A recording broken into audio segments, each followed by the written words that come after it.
So we're in here for BES TV episode 2, and we've got Brad from Cyberpower in, who's one of our great vendors. Say hey, Brad. How you doing? Enjoying a bit of a nut ring and a coffee in the BES kitchen, and of course we've got Daniel Falcone, our BDM as well. So the guys are going to chat a little bit just amongst themselves and chat a bit about disaster recovery. Yeah, so how's it all going, mate? Yeah. Finding it busy out there? Very, very busy at the moment.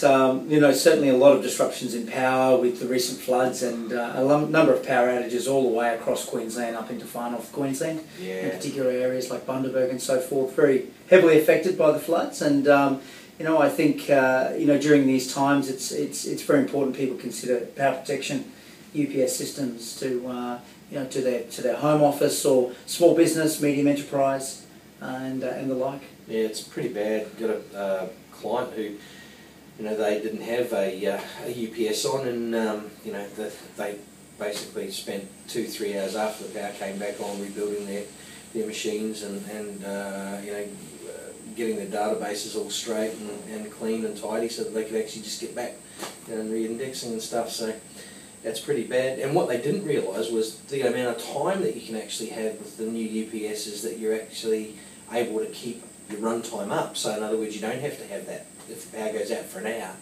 or so, that you can actually you know, you can actually keep your systems up and running.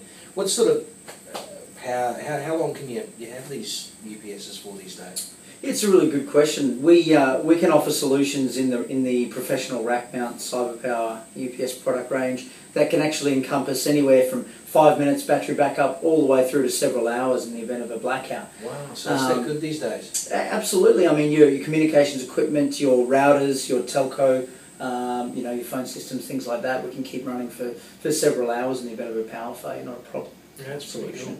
So you're finding that there's people maybe using UPSs in conjunction with generators? Because a lot of people think a generator is going to be the be-all and end-all, of course, but it's not necessarily, is it? Absolutely. So if you look at, I suppose, the whole chain there in the power protection solution, you know, you've sort of got entry-level surge protection coming in on the building.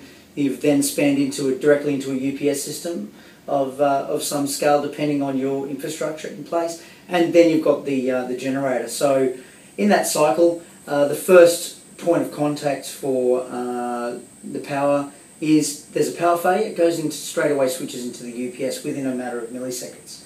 And the UPS generally takes over from anywhere from 5 minutes all the way through till, you know, in some cases 4, 5, 6 hours, and then generator. So generator is for several days, UPS is before that for sort of a couple of hours. Because generators don't actually kick in as quickly as a UPS, do they? They take a minute or two, so you'd still get that outage, wouldn't you? Yeah, definitely. There's a cutover period there where the power's lost, and I guess essentially you know, equipment can go down and data corruption can occur within those first few minutes, you know, while the generator gets warmed up and running.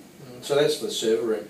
What about for the likes of desktops and stuff? I mean, laptops are easy because they've got their own batteries. Generally, if they're charged, they're okay. But you know, some of these desktops, say they're working on a MIOB file or something like that, so it's pretty crucial to have some sort of power conditioning device at that level too, isn't it? Yeah, look, we highly recommend Cyberpower manufacturers the brick LCD UPS systems. They come in a 650 or an 850 VA, ideally suited for PC workstations and monitors, PCs.